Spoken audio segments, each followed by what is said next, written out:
Gaza city പിടിച്ചടക്കി ഇസ്രായേലിന്റെ സുരക്ഷ ശക്തമാക്കിയിരിക്കുകയാണ്. ഇസ്രായേൽ ഗസാവാസികളെ പൂർണ്ണമായും ഒഴിപ്പിക്കുക എന്ന നെതന്യാഹുവിന്റെ പദ്ധതിക്ക് പിന്തുണയുമായി അമേരിക്കയും രംഗത്ത് വന്നതോടെ ഗസയിൽ വീണ്ടും വൻ അഭയാർത്ഥി പ്രവാഹമാണുണ്ടാകുന്നത്.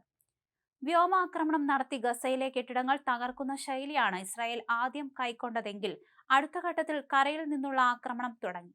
ഇതോടെ ഫലസ്തീനികൾ സുരക്ഷിത കേന്ദ്രങ്ങൾ തേടി അലയുന്ന അവസ്ഥയാണുള്ളത്. ഇസ്രായേൽ ടാങ്കറുകൾ അളന്നുമുറിച്ച കണക്കുകൂട്ടലുകളോടെയാണ് ഗസയിൽ പ്രവേശിച്ചിരിക്കുന്നത്. ഇസ്രായേലിന്റെ സൈനിക നീക്കം പൂർത്തിയാകാൻ മാസങ്ങളെടുക്കുമെന്ന് ഉറപ്പായതോടെ ലോകരാജ്യങ്ങളും എതിർപ്പുയർത്തിയിട്ടുണ്ട്. എന്നാൽ അതിനെ അമേരിക്കൻ പിന്തുണയിൽ മറികടക്കുകയാണ് ഇസ്രായേൽ.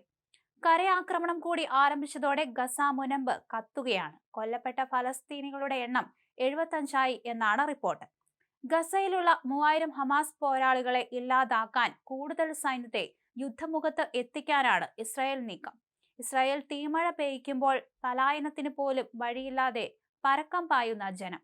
ഒഴിഞ്ഞുപോകാൻ ഇസ്രായേൽ അനുവദിച്ച അൽ റഷീദ് പാതയിൽ നടന്നു നീങ്ങാൻ പോലും സാധ്യമാവാത്ത അത്ര തിരക്കാണ്. ബോംബാക്രമണങ്ങളിൽ മരിക്കാൻ തയ്യാറായിരിക്കുകയാണ് ഒരുപറ്റം ഫലസ്തീനികൾ. നഗരം പിടിച്ചെടുക്കാൻ ഒടുവിൽ ഇസ്രായേൽ കരയുദ്ധം കൂടി തുടങ്ങിയതോടെ ഗസ കത്തുകയാണ്. സ്കൂളുകൾ, ആശുപത്രികൾ, വീടുകളെല്ലാം ആക്രമണത്തിൽ തകർന്നു. കുടിവെള്ളമടക്കം കിട്ടാക്കനിയായി മാറിയിട്ടുണ്ട്. നഗരത്തിൽ നിന്നും മാറി ടെന്റുകളിൽ താമസിക്കുന്നവർക്കാണ് ഭക്ഷണങ്ങൾ എത്തിക്കുന്നത്.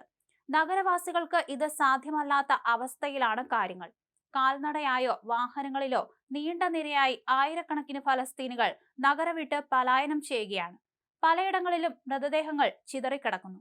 2 വർഷത്തെ യുദ്ധത്തിൽ തങ്ങൾ നേരിട്ട ഏറ്റവും തീവ്രമായ ബോംബാക്രമണമെന്നാണ് ഫലസ്തീനികൾ ഇതിനെ വിശേഷിപ്പിക്കുന്നത്.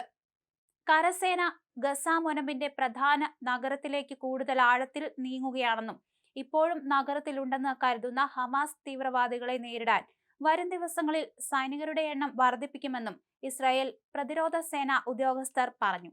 ഗസ കത്തുകയാണ് എന്ന് പ്രതിരോധ മന്ത്രി ഇസ്രായേൽ കാറ്റ്സ് എക്സിൽ പോസ്റ്റ് ചെയ്തു.